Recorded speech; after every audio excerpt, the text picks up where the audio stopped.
Hello.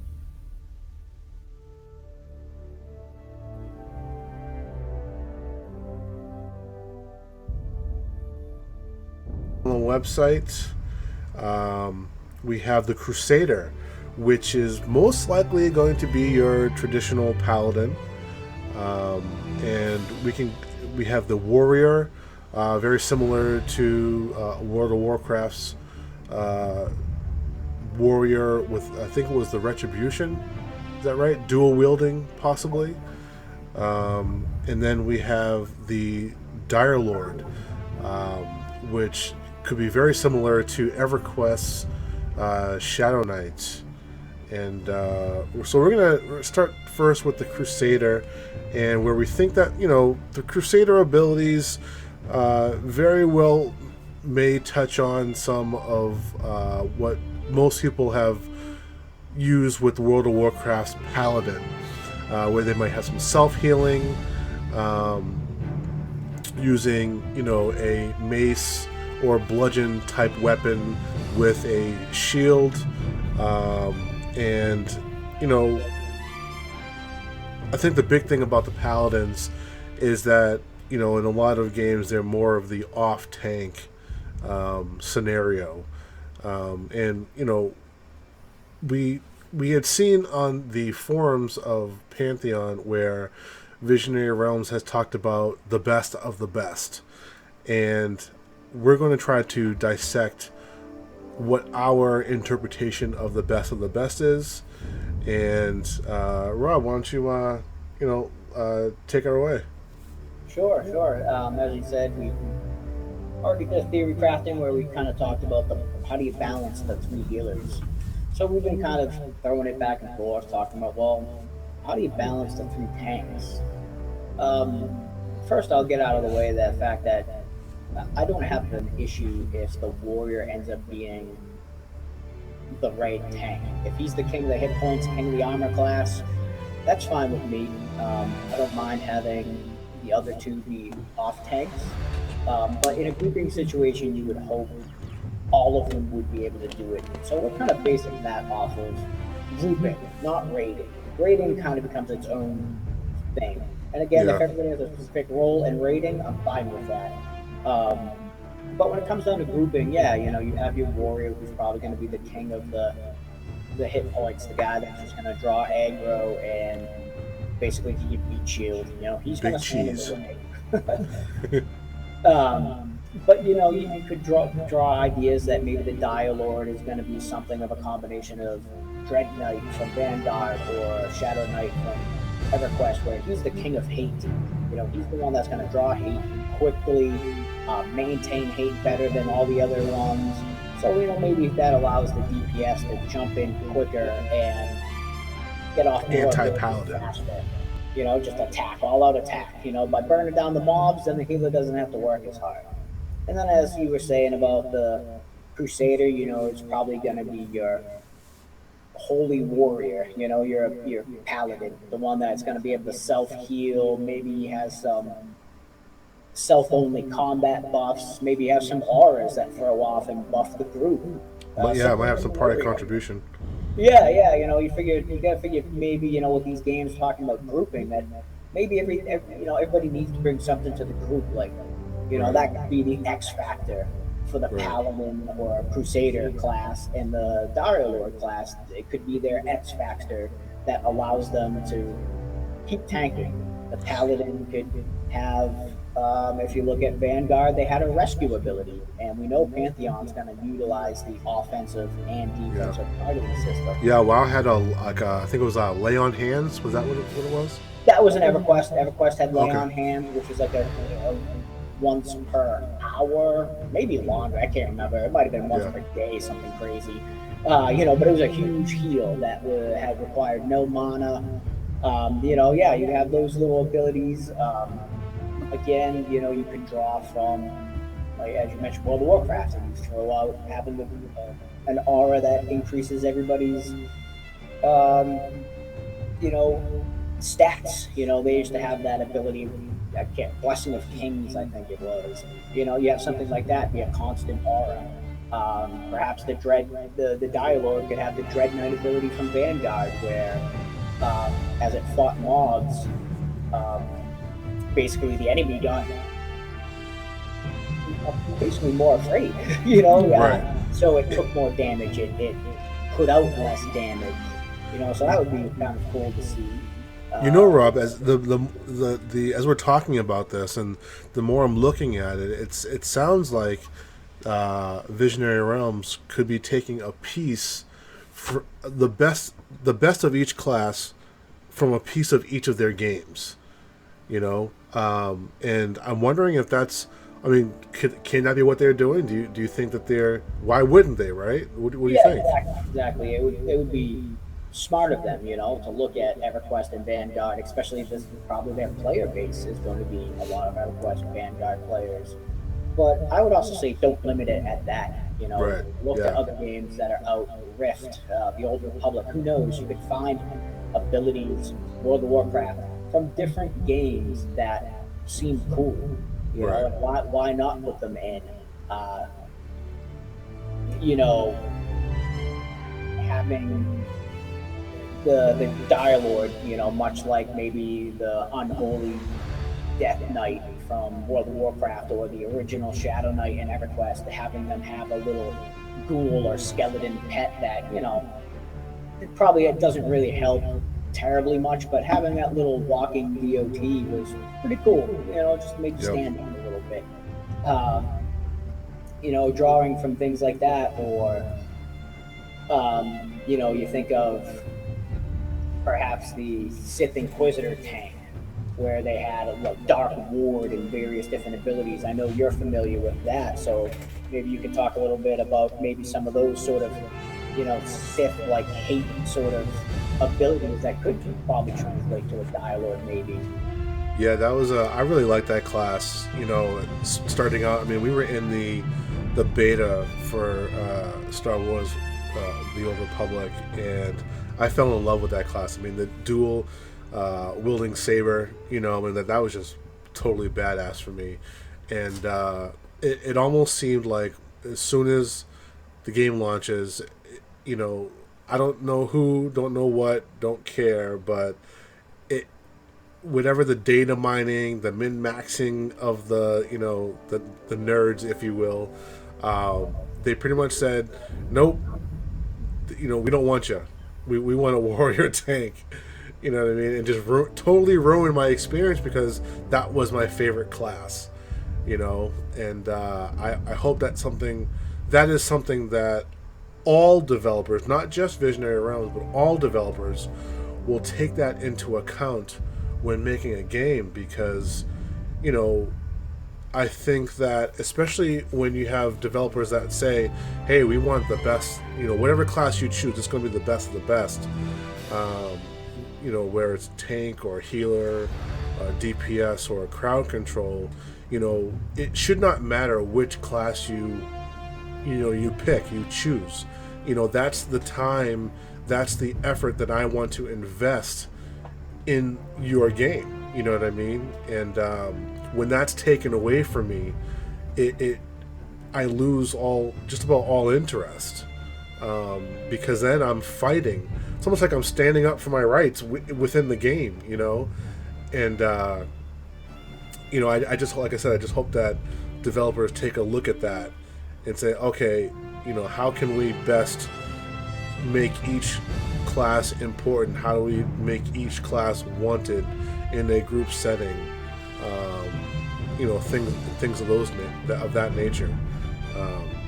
So yeah, I mean, it was definitely was a what do you call it? A game breaker for me.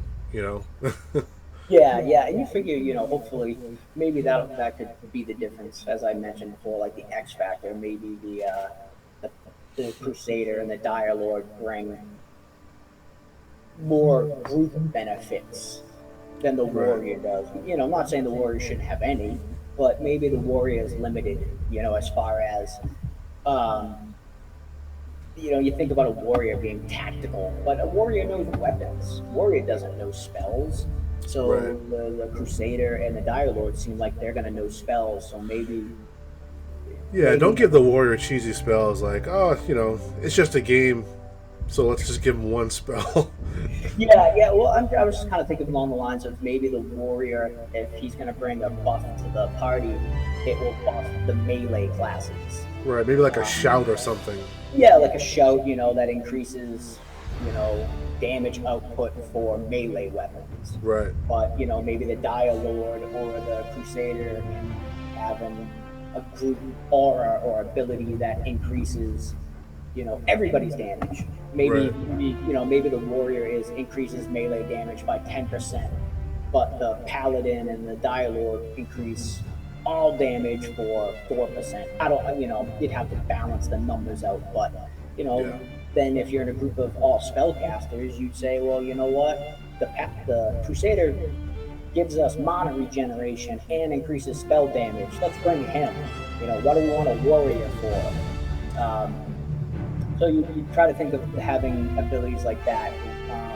Last time we mentioned about the environment, we talked about perhaps those mana storms or the mana environments they have.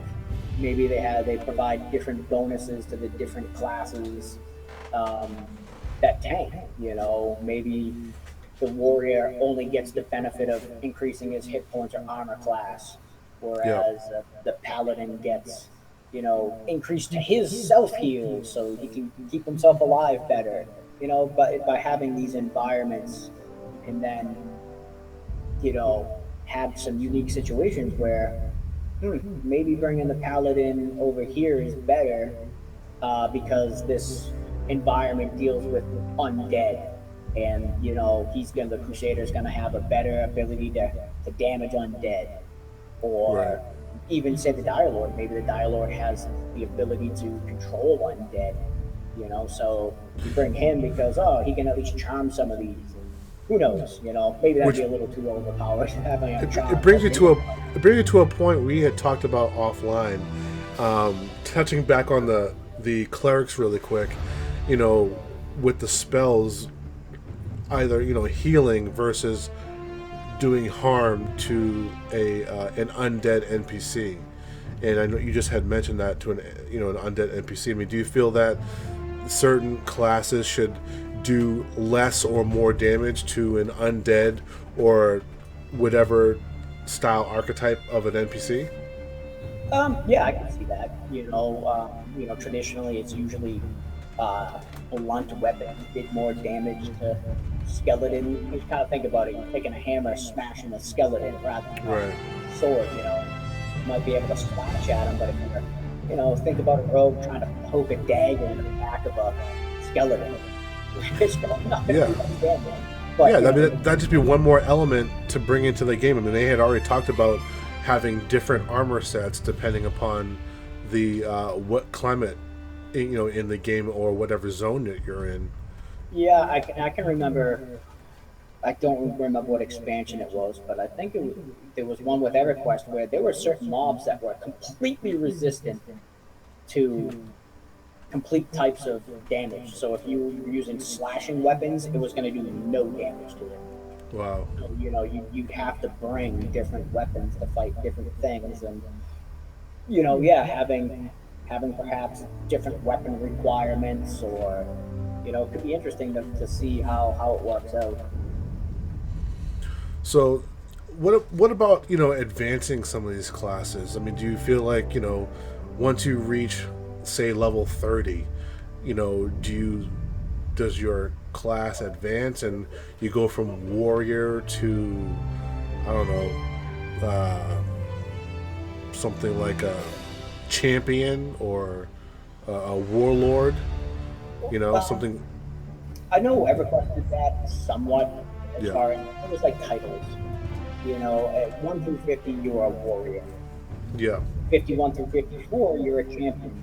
55 through 59, you're a Myrmidon. And then level 60, you're a warlord. And that was only a title when people typed /crew. Right. But as far as actually doing something, Yeah, I think maybe some of your abilities get better, or maybe some of your abilities get additional abilities. Again, one I can reference is in Vanguard, the Dread Knight had Dreadful Countenance, which at first all it did was lower the mob's resistance, and they had an increase of 5% critical damage taken. But at level Yeah. 10, it added another thing. And at level 20, it added another thing. And at level 25, it kept buffing those particular stats. Right. I don't have an issue with that. But what I don't want to see is where you choose, like, oh, do you want to become a sword and board tank or a dual wielding tank? Because what ends up happening there is somebody figures out, like you said, nope, sword and board is the best way to tank because the shield provides more AC.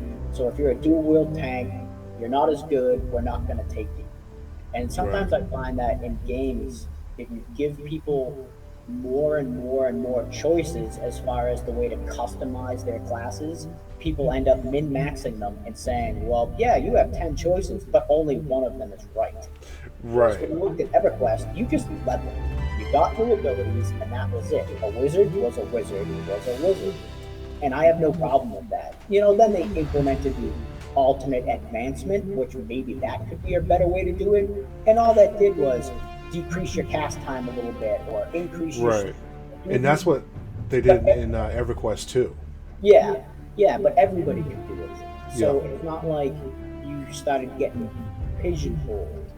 And Right. again, I think we mentioned prior to in the previous theory crafting, but I think it's a good thing to mention again is that I think with larger group sizes, they were saying potentially 6 to 8 people in a group for Pantheon, Yep. that it might allow you to carry some people, which then kind of negates some of the min maxing. When newer Brings games back went to community. 4 or 5 player groups, you had to bring the best because there was only 4 players. Yeah. Yeah. I mean, it definitely provides um, community group and group play. Like you got some noob that knows nothing about what's going on, and is like, hey, can I play type of deal. You know what I mean? And they're like, ah, yeah, sure. We got a so and so tank and DPS and crowd control. We got a good healer. We can carry you. And it's like, all right, cool. Along for the ride. You Yeah, know. and not only is it along for the ride, they kind of learn their class. They kind of see how a good group might do Right. things, and it also Right. doesn't turn people off to the game. If you jump in Exactly. a game where it's a grouping-based game and nobody will group with you because you made one wrong mistake 5 levels ago, you're not going to then start over. Right. Speaking of which, what do you think? What's a good level like for cap? Like nowadays, 60 is cap and or 80 is cap. I mean, shoot, World of Warcraft is now I think at 100 or something like that. To me that's ridiculous. So I think they can't go anywhere but up. And I remember way back when where level 20 was the cap. So Yeah, I know when EverQuest started, it was 50. So to me, 50 or 60 is good. yeah, And it's not. That's obviously way further down the line with expansions, but you don't always need to up the levels every expansion. yeah, Or even if you do, go up 5. You don't need to go 10. But yeah, like a traditional, like old school 1 to 50 would be kind of a nice homage to EverQuest. But even if it went to 1 to 60, I wouldn't really have a problem with that. gotcha. It's about really like how you fill up the time while you're leveling, not Right. hitting that max level. And again, a lot of those numbers are irrelevant. If it's 1 to 50 and it takes 10 hours, or it's 1 to 60 and it takes 10 hours, it's still only 10 hours. Well, I think the big thing is watching that bubble move. You know what I mean? You're spending so much time in the game, and people, if 20, I can't remember what game it was where 20 was the max level, and I remember looking at my EXP bar, and it was like it just didn't move at level 1. You know what I mean? It's almost Yeah, like yeah, you gotta have some so. sort of little gratification to see it move too. But yeah, I Yeah, still think too that with a lot of these things being so far out, we're not really sure. But I know they have a big focus on the group aspect, so that rather than staring at your experience bar moving like most games seem to be now, where like, oh, gotta have that little bar across the bottom of my screen so I can see it move every time I kill every two things. This seems like it's going to be more of a, you know, sit down, pull some mobs, and while we wait for things to respawn, everybody's just going to have a good chat. Right. Yeah, absolutely. Absolutely. Um, so I want to touch a little bit on a little bit with each class: the Crusader, the Warrior, and the Dire Lord. And well, Rob, you had went through a couple of their differences, where let's say the Crusader and the Dire Lord, they both may or may not have. Again, this is all speculation. Have a self heal of some sorts, whereas the Warrior may have some sort of debuff with shouting, similar to the Dire Lord's magical debuff on an NPC to have more, let's say, less. I'm sorry, not more, but less resistances.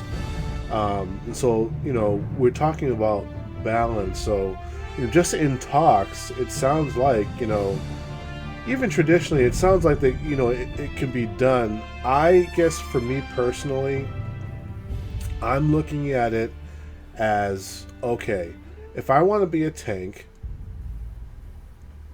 which one do I want to use? Which playstyle do I want to go with? And I guess it's all going to come down to personal preference, right? And I think that's the most difficult piece in balancing classes in MMOs nowadays, because of the personal aspect in one's MMO gaming. So, do I want to be a warrior and cast shouts? Am I going to be looking at my, my cast bar, or I should say my utility bar the entire time while tanking? Again, with the Crusader, throwing out heals. Should I be throwing out heals? Unless I'm not grouped with someone, should I be throwing out heals at all?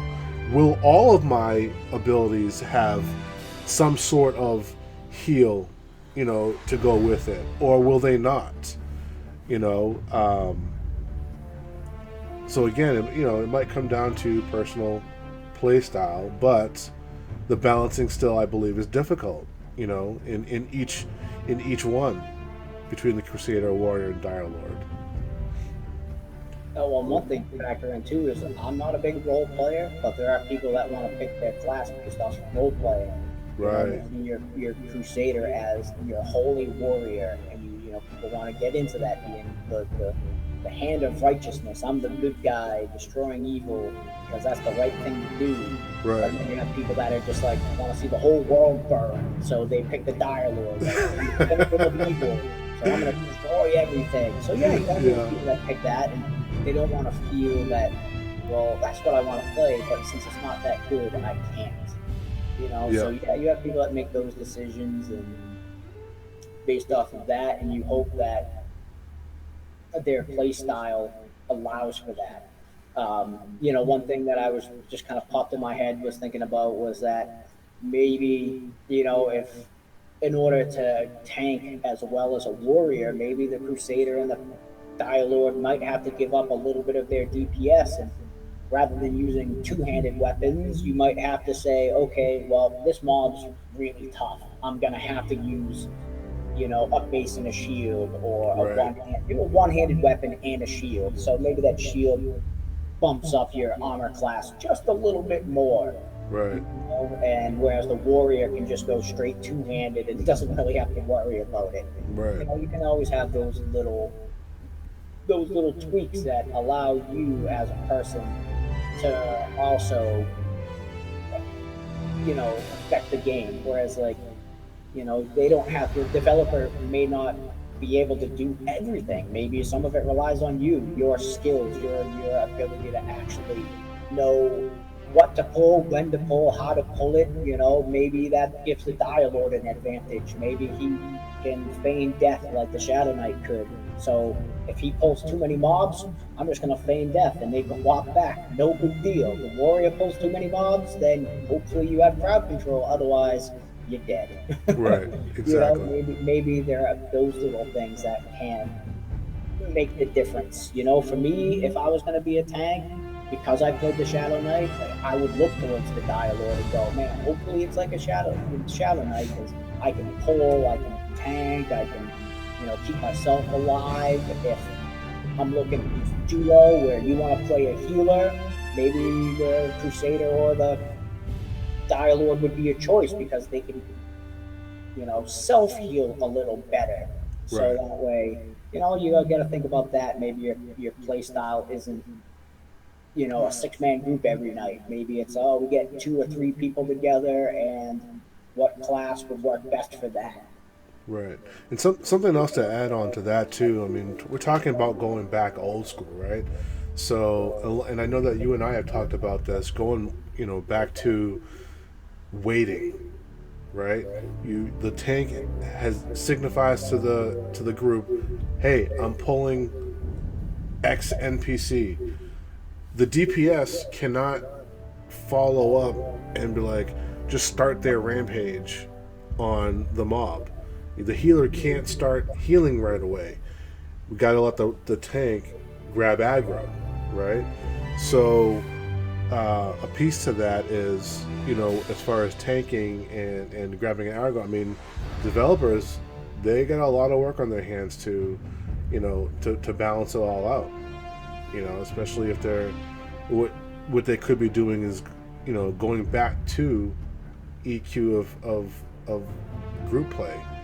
Yeah, You know, and the interesting thing too would be to see what their opinion's going to be on mods, you know, where people can have threat meters and this and that. Personally, I'm not a huge fan of the threat meters, yeah, um, just because then it's you start staring at other little pieces of the screen rather than actually enjoying the game. Like right, right, going back to EverQuest, it was, you know, the warrior, whoever the tank would be. It was kind of like, hey, you know, wait to 90% to jump in, or let me get 2 or 3 taunts off. And then, you know, some tanks had pre-made macro buttons like, you know, pull in such and such, and then okay for everybody to jump in, or DPS can start now, you know. So you right. might have to have, you know, more proactiveness. Like you said, it's not just, you know, random group dungeon finder, tank A pulls, DPS immediately starts going off like crazy, and then things don't work and everybody starts blaming each other. Everybody leaves group and nobody knows who each other was. Right, You right. know, well, you're going to definitely need more probably coordination. Have a good tank that can signify what he's pulling, when the DPS should jump in, having good DPS that's waiting.